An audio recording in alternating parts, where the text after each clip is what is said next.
Famille ivoirienne, c'est Doé. Voilà maintenant Ouattara, après avoir sémé le chaos en Côte d'Ivoire, il est maintenant allé s'aimer ce chaos au Burkina Faso en allant violer les frontières des Burkinabés, puisque c'est un violeur de loi, il ne respecte rien. En tout cas, écoutez alors attentivement les révélations de la guêpe, une Ivoirienne aussi. Vous êtes d'accord avec moi que le problème entre le capitaine Ibrahim Traoré et Ouattara, c'est dû au fait que Ouattara a voulu que le capitaine Ibrahim Traoré puisse suivre, voilà, une route que lui, Ouattara, a tracée. Et cette route, c'est de faire quoi? C'est de continuer à écarcer, c'est de continuer à mener un combat pour la France, c'est de continuer à mener un combat pour l'impérialiste, c'est pour continuer à mener un combat pour ces, comment on appelle ces colons qui cherchent toujours à piller nos biens et nos ressources. Comme le capitaine Ibrahim Traoré n'a pas voulu s'adonner à suivre ce que Ouattara a voulu, il n'a pas voulu aller sur le même chemin de Ouattara. Donc qu'est-ce que Ouattara trouve comme solution? Ouattara trouve comme solution à vouloir déstabiliser le Burkina. Il trouve comme solution à vouloir mettre des bâtons dans les roues du Burkina. Il trouve comme solution à vouloir déstabiliser sur le volet, envoyer des terreaux, nourrir et blanchir ces terroristes pour venir sur le territoire burkinabé et déstabiliser le Burkina. J'ai eu à le dire à plusieurs reprises qu'il y a des bases. Le capitaine a confirmé, certifié qu'il y a des bases en Côte d'Ivoire. J'ai des informations capitales, je vous prie de partager ce direct, de biper tous nos services de renseignement de l'AES, de biper tous nos présidents, de biper toutes les autorités, parce que l'information que je détiens en ce moment et à cet instant T est une information qui est capitale. Continuez à faire monter le mercure dans les partages. Bien avant de débuter cela, je vais vous faire écouter rapidement une petite vidéo qui va mettre des points un tout petit peu sur les i sur ce que je veux parler. Nord, Côte d'Ivoire, Burkina Faso, c'est vite. Donc on sait que les djihadistes recrutent des Ivoiriens dans le rang, peut-être pour les renvoyer chez eux. On ne sait pas encore comment ça va s'articuler. On sait qu'ils vont parfois faire leurs courses en Côte d'Ivoire de l'autre côté de la frontière, mais les forces armées et les djihadistes s'évitent dans cette zone-là pour le moment. On nous dit ici qu'on sait que les djihadistes recrutent des Ivoiriens. On sait qu'ils vont faire des courses en Côte d'Ivoire. Je vais reprendre cette petite partie et je vais vous donner des informations concernant ce qui est en train de se dire. Parce que quand vous écoutez attentivement ce que le monsieur est en train de dire, ce journaliste est en train de dire, il est en train de parler de l'inverse de réellement ce qui se passe en ce moment et à cet instant T. Donnez-moi une seconde, on va revenir. Nord, Côte d'Ivoire, Burkina Faso, c'est vite. On sait que les djihadistes recrutent des Ivoiriens dans le rang, peut-être pour les renvoyer chez eux. On ne sait pas encore comment ça va s'articuler. On sait qu'ils vont parfois faire leurs courses en Côte d'Ivoire de l'autre côté de la frontière, mais les forces armées et les djihadistes s'évitent dans cette zone-là pour le moment. Quel côté de la Côte d'Ivoire, où est-ce que ces djihadistes passent pour aller rentrer en Côte d'Ivoire sans que les autorités ivoiriennes aient accès ou aient connaissance réellement de la venue et des entrées et des sorties de ces djihadistes, de ces terreaux sur le territoire ivoirien? Je vais vous expliquer rapidement, parce que je dis je ne serai pas long, je vais vous donner les informations. Réellement, ce qui se passe, c'est que la Côte d'Ivoire de Ouattara recrute ces terreaux. Les terroristes qui sont recrutés par le gouvernement Ouattara sont des terroristes de nationalité algérienne et des terroristes de nationalité mauritanienne. Y compris aussi des Burkinabés qui ont été recrutés encore par le gouvernement de Ouattara pour aller déstabiliser le Burkina, le Mali. Comment est-ce que ça s'opère? J'ai eu une information à travers mes services de renseignement, mes sources, qui me disent et qui m'ont envoyé l'information en disant que la frontière du Burkina et de la Côte d'Ivoire, Photocopie, qui est le ministre de la Défense burkinabé, a installé des bases terreau. Bipez-moi les autorités, bipez-moi le service de renseignement burkinabé, bipez-moi le service de renseignement malien et tout, parce que je le dis que c'est une information qui est urgente. La frontière, les différentes frontières entre le Burkina et la Côte d'Ivoire, la Côte d'Ivoire a placé une base, pour ne pas dire des bases terroristes, dans des villages. Les noms qui m'ont été donnés, c'est Toubo, Balanfodougou et Bolé. Ils ont mis des bases de terror dans ces différents endroits. L'activité qui se mène, c'est que à chaque 2 jours, 3 jours, les terrors viennent dans ces endroits pour pouvoir ravitailler en carburant qui est donné par le gouvernement ivoirien. Les terrors que Ouattara a recrutés là, qui sont à la frontière du Burkina et de la Côte d'Ivoire, dans ces endroits que j'ai cités, Toubo, Balanfodougou et Bolé, le gouvernement ivoirien envoie des citernes dans ces endroits pour ravitailler les terreaux pour aller déstabiliser le Burkina. Je vais aussi donner une information au gouvernement malien. Certes, nous sommes en ce moment et à cet instant focalisés un tout petit peu sur l'Algérie, voilà, qui essaie de mettre les bâtons, qui essaie de déstabiliser aussi le Mali. Mais je vais donner une information capitale au gouvernement malien et je vais donner l'information à leur service de renseignement et aussi à mon frère Sadio Camara, le ministre de la Défense voilà, malien, que ce n'est pas seulement l'Algérie. Nous avons aussi la Mauritanie. J'ai eu l'information qu'à la base, à la frontière du Mali et de la Mauritanie, j'ai le nom exact de l'endroit que j'ai déjà fait remonter, donc je vais m'abstenir à donner le nom de l'endroit exact. À la frontière du Mali et de la Mauritanie, il y a là-bas une base qui a été créée, des pavillons qui ont été construits pour pouvoir aménager. Il y a des recrutements de terreau et des recrutements qui constituent des Mauritaniens, des Maliens et des Algériens. Je répète encore, frontière Mali et Mauritanie, il y a des pavillons là-bas qui ont été faits en ce moment et à cet instant T, où l'armée française a déposé des équipements de combat à ces zones de la Mauritanie. Et en ce moment, il y a des recrutements de terreau. Et ces personnes qui sont recrutées sont de nationalité mauritanienne, malienne et aussi algérienne.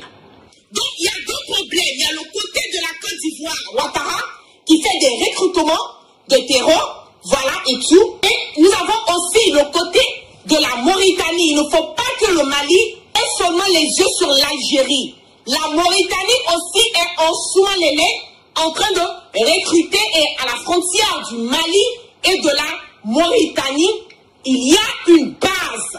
Il y a des pavillons qui ont été construits. C'est des pavillons, ce sont des maisons qu'ils ont fait et ils sont en train de recruter des terreaux de nationalité malienne, de nationalité algérienne et aussi de nationalité mauritanienne.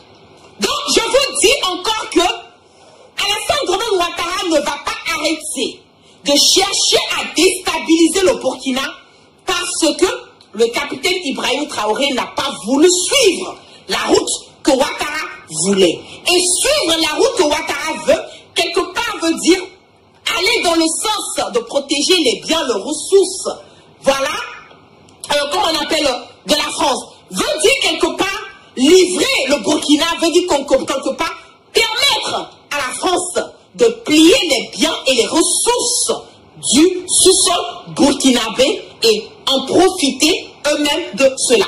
Puisque le capitaine Ibrahim Traoré n'a pas voulu s'adonner à cela, donc maintenant on cherche à déstabiliser le Burkina par toutes les voies et moyens. Qu'est-ce qui se passe en plus de cela? En plus de cela, le gouvernement ivoirien, les terreaux qui ont été recrutés, je l'ai dit, de nationalité algérienne, de nationalité burkinabé et de nationalité tunisienne, le gouvernement ivoirien a ouvert des comptes Orange Money. Comptes Orange Money, et on leur a donné aussi des puces de communication.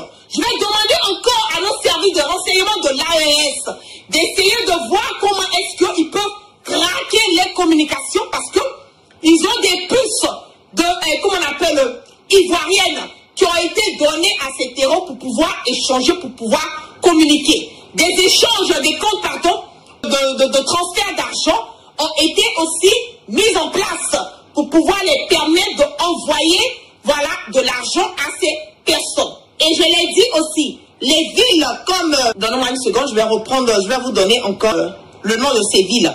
Les villes comme Toubo, Balanfodougou et Bolé, ils ont installé des bases de terreau dans ces zones. Et les bases de terreau qui sont installées dans ces zones, à chaque moment, presque chaque 2 jours, 3 jours, c'est là-bas que les terreaux vont se ravitailler en carburant qui est offert par le gouvernement de Ouattara. Pour vous dire que l'heure est grave. En ce moment, nous sommes en train de parler de partir à des élections en Côte d'Ivoire.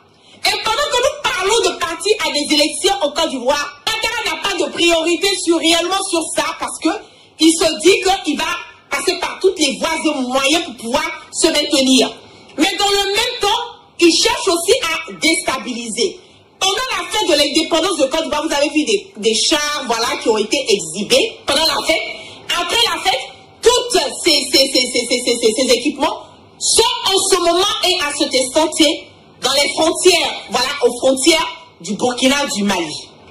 Il a fait partie, pardon, ces chars à ces frontières parce qu'il veut quelque part, d'après lui, il a peur que si le peuple ivoirien se lève et que en nous demandant de partir, il ne faut pas que les Burkinabés en profitent pour pouvoir attaquer la Côte d'Ivoire pour donner ça aux opposants. Je ne sais pas d'où ils sortent avec, comme on le dit, avec ces genres d'informations qui n'ont ni tête ni queue, parce que c'est lui, Alassane Ouattara, qui est à la base de la déstabilisation, pas seulement, comment on appelle, du Mali, du Burkina, mais une déstabilisation aussi de la Côte d'Ivoire, parce que quelque part, c'est lui qui est en train de brigander, qui est en train de violenter notre constitution, qui est le noyau de tout État, pour pouvoir se maintenir à la tête de la Côte d'Ivoire où il n'a nullement aucun droit d'être là.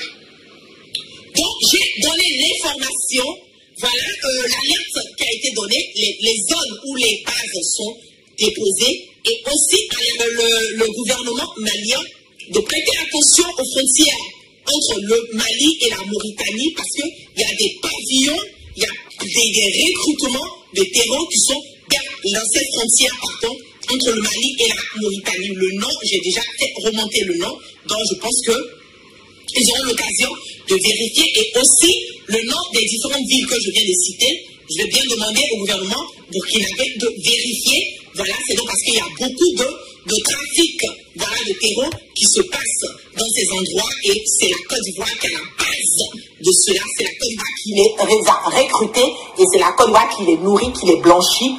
Et c'est encore, quand je dis la Côte d'Ivoire, c'est un peu trop dit, mais Ouattara qui les a recrutés, c'est Ouattara qui les nourrit, qui les blanchit, et c'est Ouattara qui ravitaille, voilà, du carburant dans ces différentes zones. Je vais vous laisser encore regarder rapidement ce que le capitaine Ibrahim Traoré a eu à dire encore. Dans arrière, une organisation servant de servir le Burkina, ils sont là-bas. Les ennemis du Burkina sont clairement là-bas, affichés, protégés. Les pays sont protégés, sont bien logés. En plus de ça, il y a la question du terrorisme. Mais non, le pouvoir flotte avec les terroristes. Il ne faut pas se mentir. Croyez-vous vraiment que peut-être l'armée ivoirienne est tellement surpuissante que quand les terroristes les voient seulement, écoutez, cela ne faut même pas les toucher, quoi que ce soit. Vous croyez à ça? Ils sont tellement plus puissants que les 3 armées de l'AES. C'est faux. Il y a un pacte de non-agression. Et quand un pacte de non-agression, vous devenez une base arrière. Et tout ça m'inquiète justement. Si ce pays, il y a des crises, le pays sera attaqué par les terroristes. Parce que s'il ne gagne plus ce qu'il gagne, le pays sera attaqué. Ce pays va sombrer. C'est un danger. C'est pourquoi j'ai passé le temps à dire au chef d'État, on ne pactise pas avec les terroristes. Vous avez entendu, hein?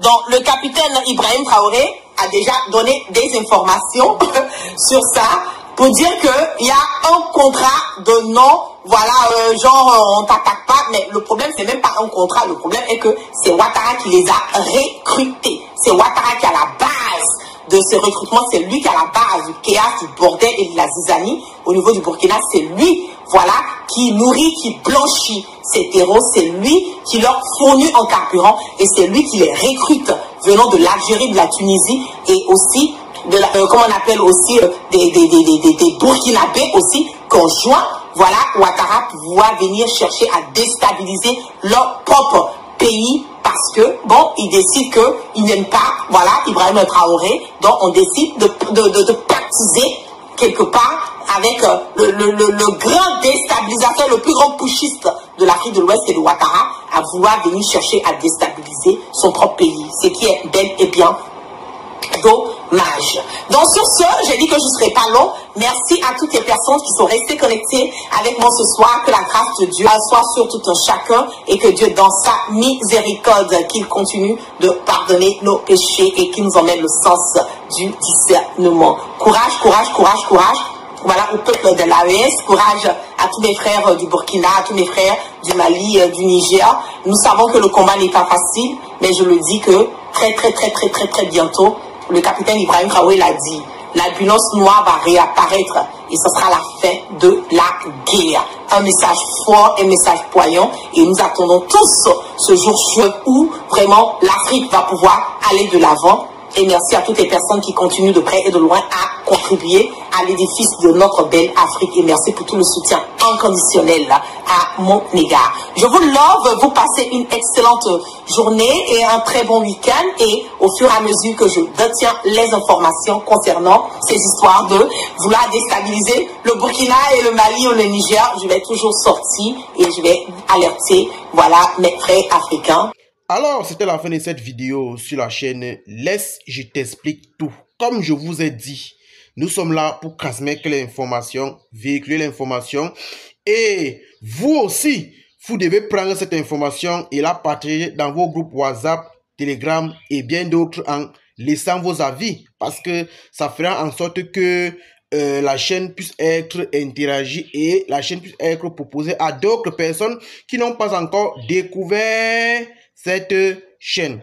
Je tiens déjà à vous dire que la chaîne Laisse, je vous explique tout. Bientôt, nous allons entrer dans les directs et dans les podcasts. Mais pour le moment, nous allons faire ce genre de contenu où vous me voyez venir parler et je vous mets les extraits.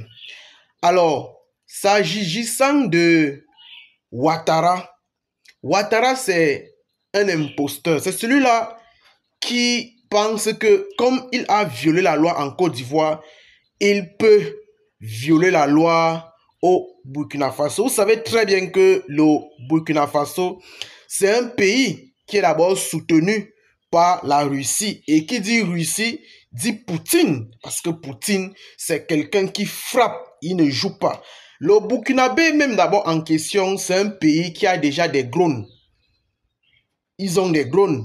C'est ça qui a fait en sorte qu'ils puissent éradiquer le terrorisme qui se passait dans différentes localités, des villages de chez eux.